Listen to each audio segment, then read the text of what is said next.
பொதுமக்களிடையே அச்சம் அல்லது பதற்றத்தை ஏற்படுத்தக்கூடிய வகையில் கருத்து வெளியிட்டதாக சமூக செயற்பாட்டாளர் ஆறுமுகம் துரைசாமி என்ற இயற்பெயரை கொண்ட அருண் துரைசாமி மீது ஜாவி மேஜிஸ்ட்ரேட் நீதிமன்றத்தில் இன்று குற்றம் சாட்டப்பட்டது.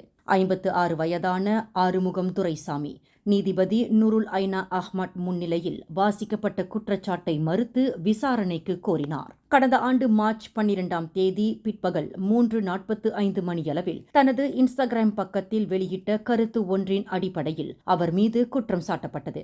அந்த கருத்து பொதுமக்களில் அச்சத்தை ஏற்படுத்தியதுடன் பொது ஒழுங்குக்கு எதிரான செயல்களை தூண்டியதாக குற்றப்பத்திரிகையில் கூறப்பட்டுள்ளது. இந்த வழக்கானது பொதுமக்களுக்கு இடையூறு விளைவிக்கும் வகையில் கருத்து வெளியிடுதல் தொடர்பான குற்றச்சாட்டாக குற்றவியல் சட்டம் பிரிவு 505B இன் கீழ் பதிவு செய்யப்பட்டுள்ளது. குற்றம் நிரூபிக்கப்பட்டால் அதிகபட்சம் 2 ஆண்டுகள் சிறை தண்டனை, அபராதம் அல்லது இரண்டும் விதிக்கப்படலாம். மேலும் செய்திகளை தெரிந்து கொள்ள கீழே இருக்கும் பெல் பட்டனை அழுத்துங்கள். உங்கள் மகிழ்ச்சியை வெளிப்படுத்த லைக் மற்றும் ஷேர் செய்யுங்கள்.